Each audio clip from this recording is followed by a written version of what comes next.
Today we'll read Frog and Toad Together by Arnold Lobel. Let's see, I missed a page. Here's the cover page. I like the pictures. Table of contents. A list. One morning, Toad sat in bed. "I have many things to do," he said.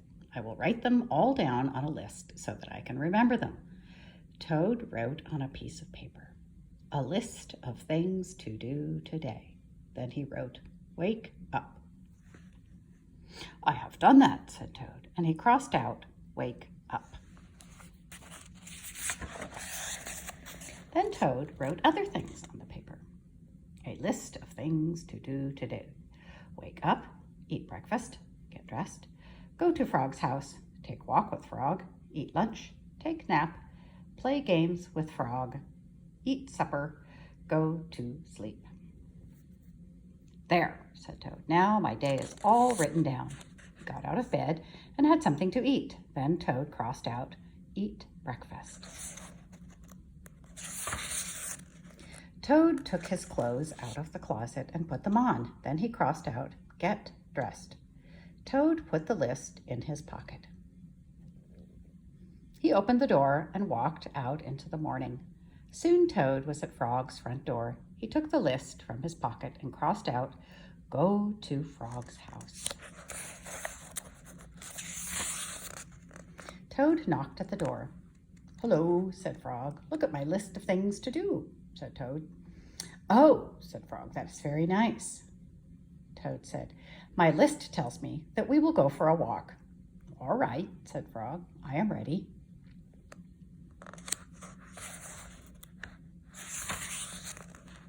Frog and Toad went on a long walk. Then Toad took the list from his pocket again. He crossed out, "Take walk with Frog." Just then, there was a strong wind. It blew the list out of Toad's hand. The list blew high up into the air. "Help!" cried Toad. "My list is blowing away. What will I do without my list?"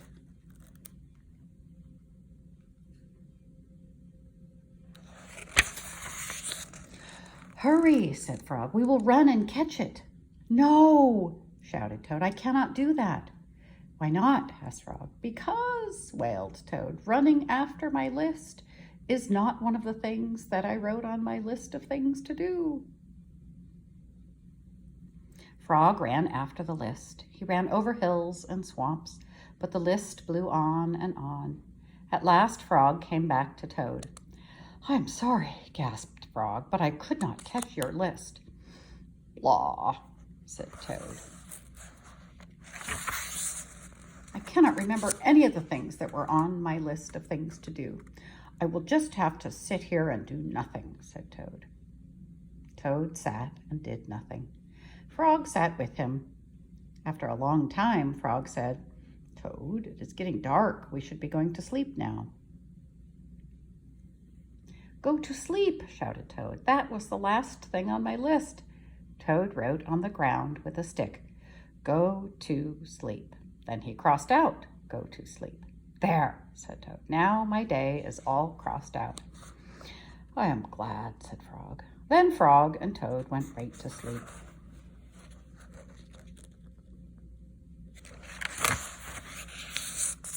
The garden. Frog was in his garden. Toad came walking by. "What a fine garden you have, Frog," he said. "Yes," said Frog, "it is very nice, but it was hard work." "I wish I had a garden," said Toad. "Here are some flower seeds. Plant them in the ground," said Frog. "And soon you will have a garden." "How soon?" asked Toad. "Quite soon," said Frog. Toad ran home. He planted the flower seeds. "Now seeds," said Toad, "start growing." Toad walked up and down a few times. The seeds did not start to grow. Toad put his head close to the ground and said loudly, "Now seeds, start growing." Toad looked at the ground again. The seeds did not start to grow. Toad put his head very close to the ground and shouted, "Now seeds start growing." Frog came running up the path. "What is all this noise?" he asked.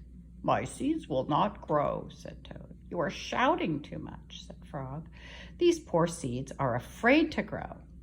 "My seeds are afraid to grow?" asked Toad.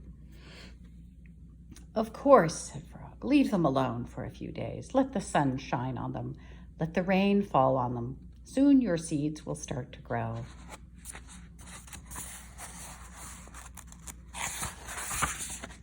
That night, Toad looked out of his window.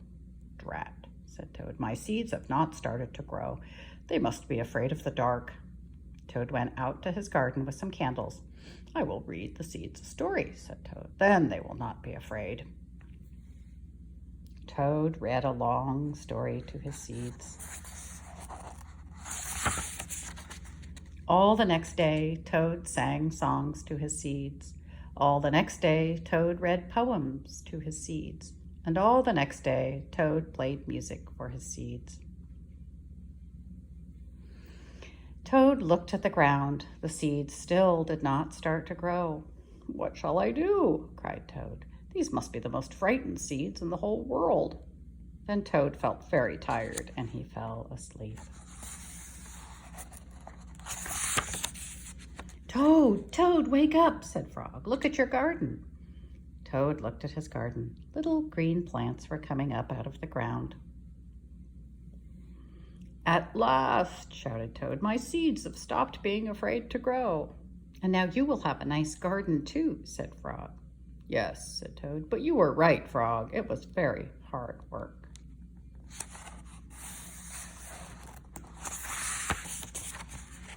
Cookies. Toad baked some cookies. "These cookies smell very good," said Toad. He ate one. "And they taste even better," he said. Toad ran to Frog's house. "Frog, Frog," cried Toad, "taste these cookies that I have made." Frog ate one of the cookies. "These are the best cookies I have ever eaten," said Frog.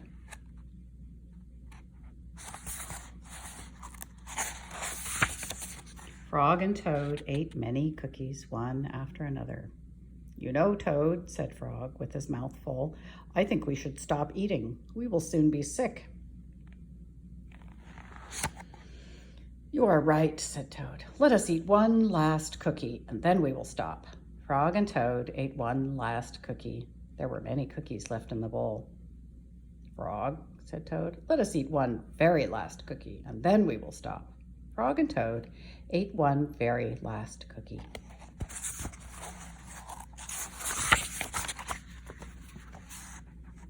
"We must stop eating," cried Toad as he ate another. "Yes," said Frog, reaching for a cookie.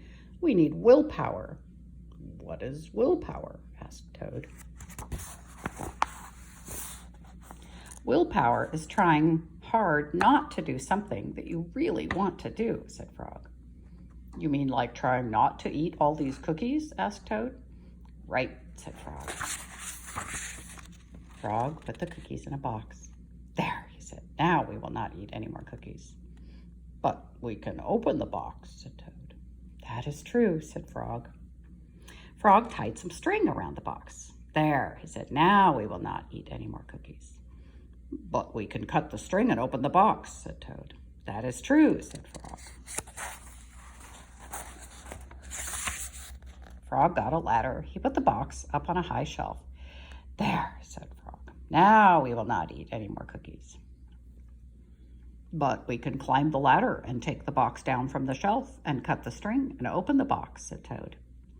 "That is true," said Frog. Frog climbed the ladder, took the box down from the shelf. He cut the string and opened the box. Frog took the box outside. He shouted in a loud voice, "Hey, birds, here are cookies." Birds came from everywhere. They picked up all the cookies in their beaks and flew away. "Now we have no more cookies to eat," said Toad sadly. "Not even one." "Yes," said Frog, "but we have lots and lots of willpower." "You may keep it all, Frog," said Toad. "I am going home now to bake a cake."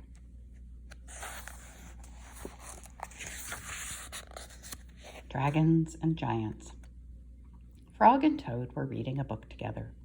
"The people in this book are brave," said Toad. "They fight dragons and giants, and they are never afraid." "I wonder if we are brave," said Frog. Frog and Toad looked into the mirror. "We look brave," said Frog. "Yes, but are we?" asked Toad. Frog and Toad went outside. "We can try to climb this mountain," said Frog. "That should tell us if we are brave." Frog went leaping over rocks, and Toad came puffing up behind him. They came to a dark cave. A big snake came out of the cave. "Hello, lunch," said the snake when he saw Frog and Toad. He opened his wide mouth. Frog and Toad jumped away. Toad was shaking. "I am not afraid," he cried.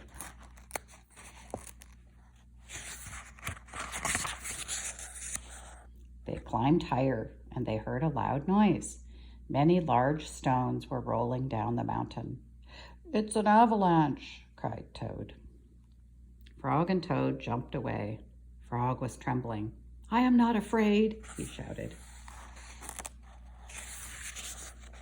They came to the top of the mountain. The shadow of a hawk fell over them. Frog and Toad jumped under a rock. The hawk flew away.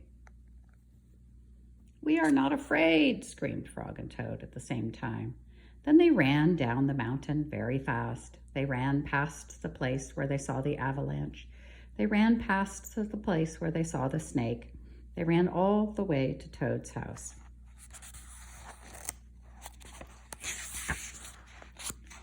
"Frog, I am glad to have a brave friend like you," said Toad. He jumped into the bed and pulled the covers over his head. "And I am happy to know a brave person like you, Toad," said Frog. He jumped into the closet and shut the door. Toad stayed in bed, and Frog stayed in the closet.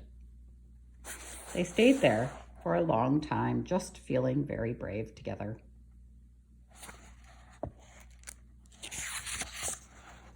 The dream. Toad was asleep, and he was having a dream. He was on a stage, and he was wearing a costume. Toad looked out into the dark. Frog was sitting in the theater. A strange voice from far away said, "Presenting the greatest toad in all the world."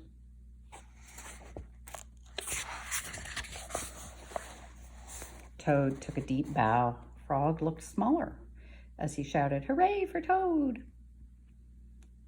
"Toad will now play the piano very well," said the strange voice. Toad played the piano, and he did not miss a note. "Frog," cried Toad, "can you play the piano like this?" "No," said Frog. It seemed to Toad that Frog looked even smaller. "Toad will now walk on a high wire, and he will not fall down," said the voice. Toad walked on the high wire. "Frog," cried Toad, "can you do tricks like this?" "No," peeped Frog, who looked very, very small.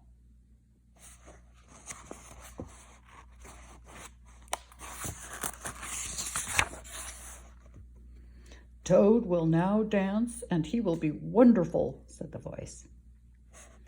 "Frog, can you be as wonderful as this?" said Toad, as he danced all over the stage.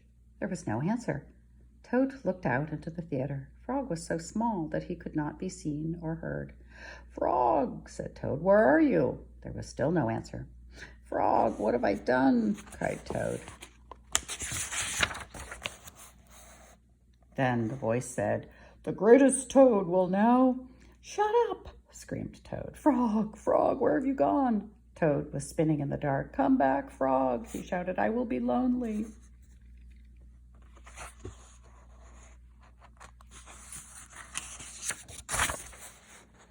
"I am right here," said Frog. Frog was standing near Toad's bed.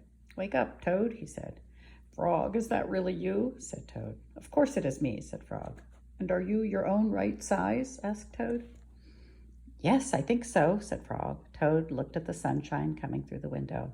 "Frog," he said, "I am so glad that you came over." "I always do," said Frog.